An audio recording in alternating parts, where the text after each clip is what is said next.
সেগুলো বন্ধ করতে হবে। পরিশেষে আবারও বলছি, রাজ্য পুলিশের ডিজি বলছেন শামশেরগঞ্জ অর্থ এলাকায় শান্তি ফিরে এসেছে।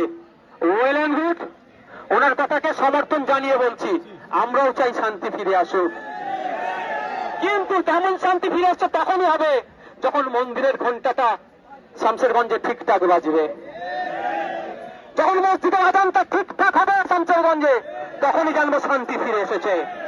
যখন আমি বলবো শামশেরগঞ্জের এক মুসলিম মানা বলতে পারে রাতের ডুপ্লিকেট ড্রেস পরেছে অত্যাচার চালিয়েছে বা প্রশাসনের ড্রেস পরেছে অত্যাচার চালিয়েছি, এটা বলা যখন বন্ধ হবে তখনই জানবো শান্তি ফিরে এসেছে। তখনই আমি জানবো শান্তি ফিরে এসেছে যখন বৈষ্ণবনগরে যারা গিয়েছে তারা নাকি তাদের অভিযোগ তাদের উপরে অত্যাচার হয়েছে, বৈষ্ণবনগর থেকে তারা তাদের মাতৃভূমিতে যখন ফিরে আসবে তখন নওশাদ সিদ্দিকী স্বীকার করবে শান্তি ফিরে এসেছে। রাজ্য সরকারের কাছে আমি বলে রাখলাম, অবিলম্বে মন্দির মসজিদে আপনার ঘন্টা থেকে আজান যাতে দ্রুত হয় তার ব্যবস্থা হোক, এবং সাথে সাথে আমাদের যার ভাইরা ক্ষতিগ্রস্ত হয়েছে রাজ্য সরকার দায়িত্ব নিয়ে তাদের ক্ষতিপূরণ করুক। কেন বললাম গোয়েন্দা দপ্তর ব্যর্থ হয়েছে।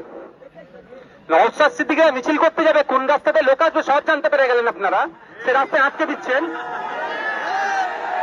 নওশাদ সিদ্দিকীদের নেতা কোথায় আছে? নওশাদ সিদ্দিকীর নেতা কোথায় আছে? গত রাত থেকে গিয়ে তাদের বাড়ি বাড়িতে পুলিশ গিয়ে বলছে তোদের মিটিং তো ক্যান্সেল হয়ে গেছে রে, এইটা বলাতে আপনারা পাচ্ছেন নওশাদ সিদ্দিকীর নেতা খুঁজে পাচ্ছেন। তাহলে একটা এলাকায় অশান্তি হয়ে আপনারা গোয়েন্দা বিভাগ কি করছে? গোয়েন্দা বিভাগ যদি ব্যর্থ হয় তাহলে তুলে দিন, ও এলাকা বেঁচে তো পেঁয়াজ নিয়ে নিন, ও এলাকা বেঁচে নিন, আর নাহলে আমাদেরকে দায়িত্ব দিন। আমার পুলিশ, বেঙ্গল পুলিশ, আমার ক্যালকাটা পুলিশ সাফিসিয়েন্ট না থাকলেও ভ্যাকান্সি প্রচুর, বেচারীদেরকে 16 ঘন্টা 18 ঘন্টা ডিউটি করতে হচ্ছে, তার বিরুদ্ধেও আমরা বেচারীদেরকে দিয়ে দিচ্ছি না ঠিকঠাক, তার বিরুদ্ধে বিধানসভায় আমি বারবার সোচ্চার হয়েছি, দিয়া হোক দিয়ে। তারপরে বলছি আমাদের যা পুলিশ আছে যদি নিরপেক্ষ কাজ করতে দেয় না, এই দাঙ্গাবাজদের মেরে ঠান্ডা করে ফেলবে আমার পুলিশ। আমাদের পুলিশ, তারা পুলিশ, আমাদের বেঙ্গল পুলিশ, আমাদের গর্ব। কিন্তু দুর্ভাগ্যের বিষয় রাজনীতিকরণ হয়ে যাচ্ছে, ফলে দাঙ্গাবাজদের জন্য লাঠিটা পেছন দিকে রাখছে, আর যারা সংবিধানকে প্রতিষ্ঠা করার চেষ্টা করছে, সংবিধানের উপর আক্রমণ হচ্ছে, যাগুলোকে আটকানোর চেষ্টা করছে তার বেলায় লাঠি তুলছে। বন্ধুগণ, এর জবাব আমরা কবে দেব? গণতান্ত্রিক প্রক্রিয়াতে। এই আন্দোলন শুধু 2026কে সামনে রেখে নয়, এই আন্দোলন 6 মাস 1 বছর চললে অসুবিধা হবে কারো? আগামী দিনে কলকাতায় আমরা অবস্থান বিক্ষোভ করব, শান্তিপূর্ণ অবস্থা আসবেন। আজকে এখানে বক্তব্য এখানে শেষ করছি। যেমন আপনার শান্তিপূর্ণ ভাবে কারো প্ররোচনায় পা না দিয়ে পুলিশ আক্রমণ করলো, আমাদের মাথা ফাটিয়ে দিল, তারপরেও আমরা নির্দ্বিধায় পুলিশের মার খেলাম, কিন্তু পুলিশের দিকে আমরা তেড়ে গেলাম না। এটা আইএসএফ এর আদর্শ। ঠিক একই ভাবে আপনারা শান্তিপূর্ণ ভাবে এখান থেকে বিদায় নেবেন। আমি ধন্যবাদ জানাই ক্যালকাটা পুলিশের এখানকার যারা ঊর্ধ্বতন কর্তা ছিল এবং কনস্টেবল থেকে শুরু করে প্রত্যেকটা কর্তাদেরকে, তারা আমাদেরকে যতটা হলেও সহযোগিতা করেছে এই খেলে। আর ওখানে যারা আমাদের উপর আক্রমণ করেছে তাদেরকে ধিক্কার জানাই, তাদের কিন্তু হিসাব গণতান্ত্রিক প্রক্রিয়ায় আমরা বুঝে নেব। আপনারা আস্তে আস্তে এখান থেকে বিদায় নিন, এখানে একটি স্লোগান দিয়ে বিদায় নেব। ইনকিলাব প্রসেনজিতা কোথায়? প্রসেনজিতা কোথায় আছে? প্রসেনজিতা কোথায়? প্রসেনজিতা কোথায়? পরে কথা হবে। প্রসেনজিতা কোথায়? হ্যাঁ, প্রসেনজিতা বলা হচ্ছে আমাদের পার্টির গাইডলাইনের বাইরে কোনো স্লোগান আপনারা দেবেন না। প্রসেনজিতা কোথায়? প্রসেনজিতা কোথায় আছেন? আমাদের অনির্বাণ ওপরে আসো, তোপাতে চলে আসো, আমাদের স্লোগানিং হবে। কেউ কই নেই, কই আপনি এখন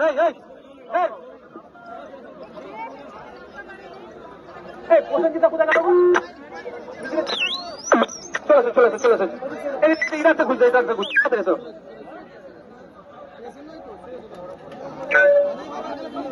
আমাদের পরবর্তী কি ঘোষণা দিচ্ছি, কোথায় যেতে হবে আপনারা অপেক্ষায় থাকুন।